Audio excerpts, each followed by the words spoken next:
Hi hello ನಮಸ್ತೆ ಎಲ್ಲರಿಗೂ. ಎಲ್ಲರೂ ಹೇಗಿದ್ದೀರಾ? ನೀವೆಲ್ಲರೂ ಚೆನ್ನಾಗಿದ್ದೀರಾ ಅಂತ ಅಂದ್ಕೊಂಡಿದ್ದೀನಿ.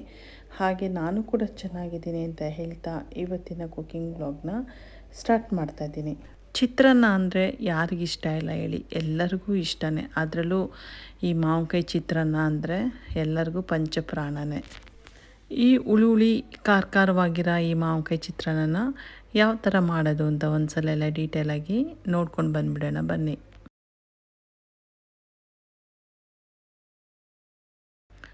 ನಾನಿಲ್ಲಿ ಹುಳಿ ಮಾವಿನಕಾಯಿ ಒಂದು ತೊಗೊಂಡಿದ್ದೀನಿ.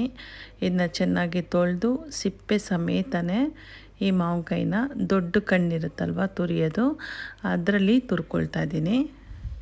ಈ ಮಾವಿನಕಾಯಿ ಸೀಸನ್ ಮುಗಿಯೋಷ್ಟರೊಳಗಡೆ ಇನ್ನೂ ಯಾರ್ಯಾರು ಮಾವಿನಕಾಯಿ ಚಿತ್ರಾನ್ನ ಮಾಡ್ಕೊಂಡಿಲ್ವೋ ನೀವೂ ಮಾಡ್ಕೊಳ್ಳಿ.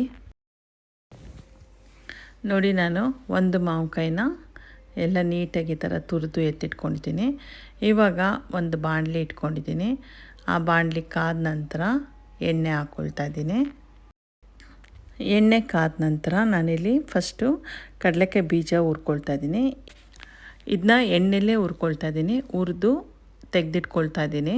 ಲಾಸ್ಟಲ್ಲಿ ಈ ಕಡಲೆಕಾಯಿ ಬೀಜನ ಸೇರಿಸ್ಕೊಳ್ತೀನಿ, ಯಾಕಂದರೆ ಫಸ್ಟೇ ಸೇರಿಸ್ಕೊಂಬಿಟ್ರೆ ಮೆತ್ತಿಗೆ ಆಗಿಬಿಡುತ್ತೆ, ತಿನ್ನೋಕ್ಕೆ ಚೆನ್ನಾಗಿರಲ್ಲ. ಹಾಗಾಗಿ ಇವಾಗ ಈ ಕಡಲೆಕಾಯಿ ಬೀಜ ಹುರಿದಾಗಿದೆ, ಇದನ್ನ ಸಪ್ರೇಟಾಗಿ ನಾನು ತೆಗೆದಿಟ್ಕೊಳ್ತಾ ಇದ್ದೀನಿ. ನಂತರ ಅದೇ ಎಣ್ಣೆಗೆ ಇವಾಗ ಸಾಸಿವೆ ಸೇರಿಸ್ಕೊಳ್ತಾ ಇದ್ದೀನಿ. ಸಾಸಿವೆ 1 ಸ್ಪೂನಷ್ಟು ಸೇರಿಸ್ಕೊಂಡಿದ್ದೀನಿ. ಸಾಸಿವೆ ಚಿಟಗುಟ್ಟಿದ ನಂತರ 1 ಸ್ಪೂನಿನಷ್ಟು ಕಡಲೆಬೇಳೆ ಸೇರಿಸ್ಕೊಳ್ತಾ ಇದ್ದೀನಿ. ನಂತರ 1 ಸ್ಪೂನಿನಷ್ಟು ಉದ್ದಿನಬೇಳೆ ಸೇರಿಸ್ಕೊಳ್ತಾ ಇದ್ದೀನಿ. ಕಡಲೆಬೇಳೆ ಉದ್ದಿನಬೇಳೆ ಸೇರಿಸ್ಕೊಂಡಿದ ನಂತರ 1 ಟೀ ಸ್ಪೂನಷ್ಟು ಜೀರಿಗೆ ಸೇರಿಸ್ಕೊಳ್ತಾ ಇದ್ದೀನಿ. ಕಡಲೆಬೇಳೆ ಉದ್ದಿನಬೇಳೆ ಎರಡನ್ನೂ ಕಂದು ಬಣ್ಣಕ್ಕೆ ಬರೋವರೆಗೂ ಹುರ್ಕೊಳ್ಬೇಕು. ಸೀದೋಗ್ಬಿಡ್ಬಾರ್ದು, ಒಗ್ಗರಣೆ ಸೀದೋದ್ರೆ ಚೆನ್ನಾಗಿರೋದಿಲ್ಲ. ಇದಾದ ನಂತರ ನಮ್ಮ ಖಾರಕ್ಕೆ ಅನುಗುಣವಾಗಿ ಹಸಿಮೆಣ್ಸಿನ್ಕಾಯಿ ಸೇರಿಸ್ಕೊಳ್ತಾ ಇದ್ದೀನಿ. ಲೋ ಫ್ಲೇಮಲ್ಲೇ ಇಟ್ಕೊಂಡು ಇದೆಲ್ಲನೂ ಹುರ್ಕೊಳ್ಬೇಕು. ಮೆಣಸಿನ್ಕಾಯಿ ಚೆನ್ನಾಗಿ ಹುರಿದಾಗಿದ ನಂತರ ನಾನಿಲ್ಲಿ 2 ಈರುಳ್ಳಿ, ಮೀಡಿಯಮ್ ಸೈಜ್ದು 2 ಈರುಳ್ಳಿನ ಸೇರಿಸ್ಕೊಳ್ತಾ ಇದ್ದೀನಿ. ಇದರ ಉದ್ದುದ್ದಕ್ಕೆ ಕಟ್ ಮಾಡಿ. ಈರುಳ್ಳಿ ಕೂಡ ಫ್ರೈ ಆಗಬೇಕು. ಈರುಳ್ಳಿ ತುಂಬ ಗೋಲ್ಡನ್ ಬ್ರೌನ್ ಆಗೋ ಥರ ಫ್ರೈ ಆಗೋದು ಬೇಡ. 1-2 ನಿಮಿಷ ನಾವು ಎಣ್ಣೆಯಲ್ಲಿ ಈರುಳ್ಳಿನ ಹುರ್ಕೊಂಡ್ರೆ ಸಾಕಾಗುತ್ತೆ. ಇವಾಗ ನಾವು ಕಡಲೆಬೇಳೆ, ಉದ್ದಿನಬೇಳೆ, ಹಸಿಮೆಣ್ಸಿನ್ಕಾಯಿ, ಈರುಳ್ಳಿ ಎಲ್ಲನೂ ಎಣ್ಣೆಯಲ್ಲಿ ಹುರ್ಕೊಂಡಿದ ನಂತರ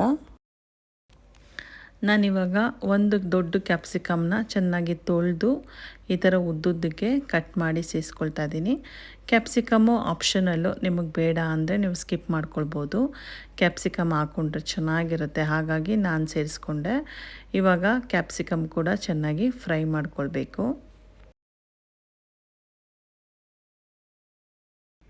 ಇವಾಗ ಈರುಳ್ಳಿ ಕ್ಯಾಪ್ಸಿಕಮ್ ಎಲ್ಲ ಹುರಿದಾಗಿದೆ. ಇವಾಗ ಲಾಸ್ಟಲ್ಲಿ ನಾನು ಕರ್ಬೇವಿನ ಸೊಪ್ಪನ್ನ ಸೇರಿಸ್ಕೊಳ್ತಾ ಇದ್ದೀನಿ. ಫಸ್ಟೇ ಎಣ್ಣೆಲಿ ಸೇರಿಸ್ಕೊಂಬಿಟ್ರೆ ಅದ್ರದ್ದು ಫ್ಲೇವರ್ ಹೋಗ್ಬಿಡುತ್ತೆ, ಹಾಗಾಗಿ ಲಾಸ್ಟಲ್ಲಿ ಕರ್ಬೇವಿನ ಸೊಪ್ಪು ಸೇರಿಸ್ಕೊಂಡಿದ್ದೀನಿ. ಇವೆಲ್ಲವೂ ಚೆನ್ನಾಗಿ ಹುರಿದಾಗಿದ ನಂತರ ನಾನು ಇವಾಗ ಮಾವಿನಕಾಯಿನ ಸೇರಿಸ್ಕೊಳ್ತಾ ಇದ್ದೀನಿ. ಮಾವಿನಕಾಯಿ ಹಾಕಿದ ನಂತರ ಒಂದ್ಸಲ ಎಲ್ಲ ನೀಟಾಗಿ ಮಿಕ್ಸ್ ಮಾಡ್ಕೊಳ್ಬೇಕಾಗುತ್ತೆ. ನಾವಿಲ್ಲಿ ಮಾವಿನಕಾಯಿನ ಎಣ್ಣೆಲಿ ಎಷ್ಟು ಚೆನ್ನಾಗಿ ಹುರ್ಕೊಳ್ತೀವೋ ಮಾವಿನಕಾಯಿ ಚಿತ್ರಾನ್ನ ಅಷ್ಟು ರುಚಿಯಾಗಿರುತ್ತೆ. ಹಾಗಾಗಿ ನಾವಿಲ್ಲಿ ಮಾವಿನಕಾಯಿನ ಚೆನ್ನಾಗಿ ಎಣ್ಣೆಲಿ ಹುರ್ಕೊಳ್ಬೇಕಾಗುತ್ತೆ. ಇದಾದ ನಂತರ ರುಚಿಗೆ ತಕ್ಕಷ್ಟು ಉಪ್ಪು ಸೇರಿಸ್ಕೊಳ್ಬೇಕು. ಉಪ್ಪು ಸೇರಿಸ್ಕೊಂಡಿದ ನಂತರ ಸ್ವಲ್ಪ ಅರಿಶಿನ ಕೂಡ ಸೇರಿಸ್ಕೊಳ್ತಾ ಇದ್ದೀನಿ. ಉಪ್ಪು ಅರಿಶಿನ ಸೇರಿಸ್ಕೊಂಡಿದ ನಂತರ ಇವಾಗ ನೀಟಾಗಿ ಎಲ್ಲನೂ ಮಿಕ್ಸ್ ಮಾಡ್ಕೊಳ್ಬೇಕು. ಲಾಸ್ಟಲ್ಲಿ ಸ್ವಲ್ಪ ತೆಂಗಿನಕಾಯಿ ತುರಿನ ಉದುರಿಸ್ಕೊಳ್ತಾ ಇದ್ದೀನಿ. ತೆಂಗಿನಕಾಯಿ ಉದುರಿಸ್ಕೊಂಡಿದ ನಂತರ ಮತ್ತೆ ಎಲ್ಲ ನೀಟಾಗಿ ಈ ಮಾವಿನಕಾಯಿ ಜೊತೆಗೆ ಹೊಂದ್ಕೊಳ್ಳೋ ಹಾಗೆ ಇದನ್ನ ಮಿಕ್ಸ್ ಮಾಡ್ಕೊಳ್ಬೇಕು.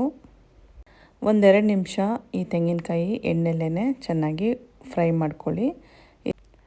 ನೋಡಿ, ಇವಾಗ ನಮ್ಮ ಮಾವಿನಕಾಯಿ ಚಿತ್ರಾನ್ನದ ಗೊಜ್ಜು ರೆಡಿಯಾಗಿದೆ. ಎಷ್ಟು ಬೇಕೋ ಅಷ್ಟು ಮಾತ್ರ ಅನ್ನ ಕಲಿಸ್ಕೊಳ್ಳೋಕೆ ಇಟ್ಕೊಂಡು ಉಳಿದಿದ್ದು ಎತ್ತಿಟ್ಕೊಂಡ್ರೆ ನೆಕ್ಸ್ಟ್ ಡೇ ಅಥವಾ ಇನ್ನೊಂದು 2 ದಿನಕ್ಕೆ ಆಗುತ್ತೆ. ನಾನಿಲ್ಲಿ ಇವಾಗ ಕಡಲೆಕಾಯಿ ಬೀಜನ ಫಸ್ಟೇ ಹುರಿದಿಟ್ಕೊಂಡಿದ್ನಲ್ವ, ಅದನ್ನ ಸೇರಿಸ್ಕೊಳ್ತಾ ಇದ್ದೀನಿ. ಕಡಲೆಕಾಯಿ ಬೀಜ ಸೇರಿಸಿದ ನಂತರ ಒಂದು ಸಲ ಎಲ್ಲ ನೀಟಾಗಿ ಮಿಕ್ಸ್ ಮಾಡಿ ಫಸ್ಟೇ ರೆಡಿ ಮಾಡಿ ಇಟ್ಕೊಂಡಿರೋ ಅನ್ನನ ಸೇರಿಸ್ಕೊಳ್ತಾ ಇದ್ದೀನಿ. ಆ ಗೊಜ್ಜಿನ ಅಳತೆಗೆ ಅನ್ನ ಎಷ್ಟು ಬೇಕೋ ಅಷ್ಟು ಸೇರಿಸ್ಕೊಂಡು ಚೆನ್ನಾಗಿ ಮಿಕ್ಸ್ ಮಾಡ್ಕೊಂಡ್ರಾಯಿತು. ನಾನಿಲ್ಲಿ ಕೊತ್ತಂಬರಿ ಸೊಪ್ಪು ಕೂಡ ಉದುರಿಸ್ಕೊಳ್ತಾ ಇದ್ದೀನಿ.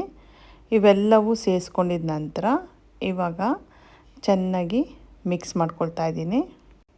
ನೋಡಿ, ಹುಳಿ ಖಾರವಾಗಿರೋ ಈ ಮಾವಿನಕಾಯಿ ಚಿತ್ರಾನ್ನ ಇವಾಗ ರೆಡಿಯಾಗಿದೆ. ನಿಮಗೇನಾದರೂ ನಾನು ಮಾಡಿರೋ ಈ ಮಾವಿನಕಾಯಿ ಚಿತ್ರಾನ್ನ ಸ್ವಲ್ಪ ಆದರೂ ಇಷ್ಟ ಆಗಿದ್ದರೆ ಪ್ಲೀಸ್ ನನ್ನ ಚಾನಲ್ನ ಸಬ್ಸ್ಕ್ರೈಬ್ ಮಾಡ್ಕೊಳ್ಳಿ.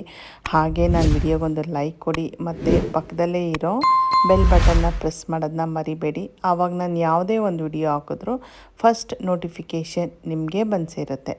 ಇಲ್ಲಿವರೆಗೂ ನನ್ನ ವಿಡಿಯೋ ನೋಡಿದ್ದಕ್ಕಾಗಿ thank you and God bless you.